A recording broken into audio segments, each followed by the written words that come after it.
Good morning. I'm making breakfast today for my carnivore diet. So I'm going to show you what I'm making and how I make it. This morning, I'm going to have meatballs with some butter on top. I might put some cheese on as well.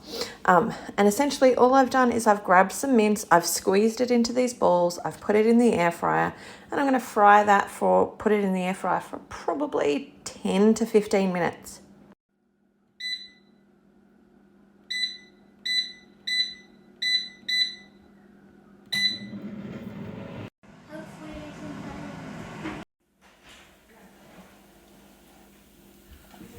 They are looking great. I think I'll just turn them over and maybe put some cheese on them.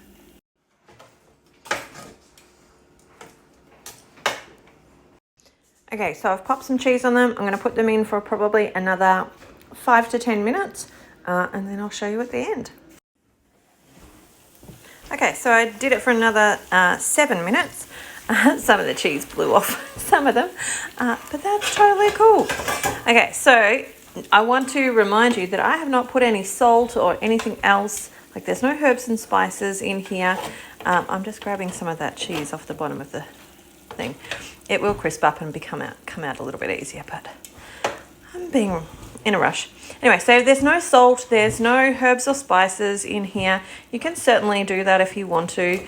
I have just found that I actually really like it without them, so it's just extra work, so I don't do it.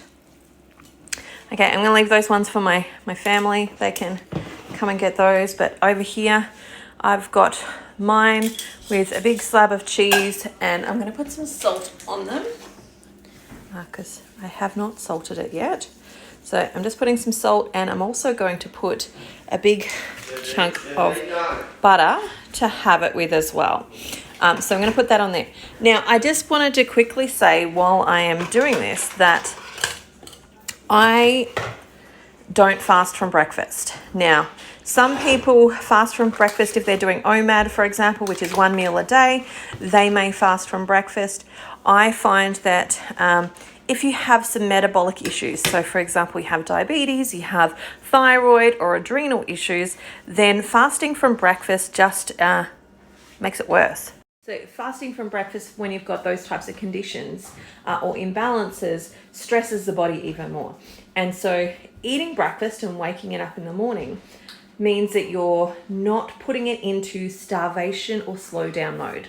And so for me, that works really well.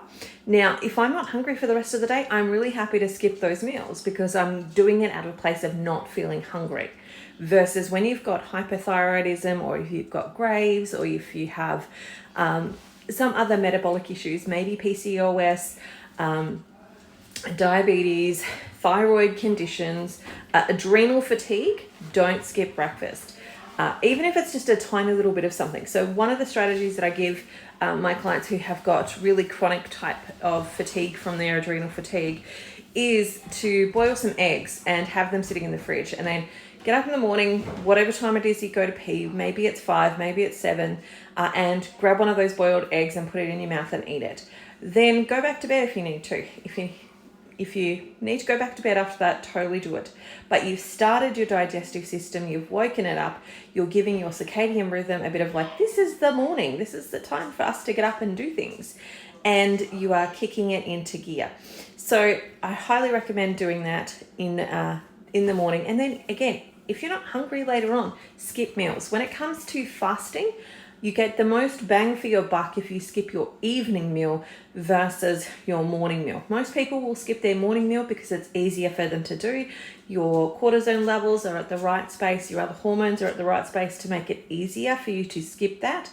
But in the evening, that's when you're going to get the most bang for buck when it comes to fasting. All right, I'm going to go and enjoy my breakfast. I'll talk to you soon. Bye for now. See you later.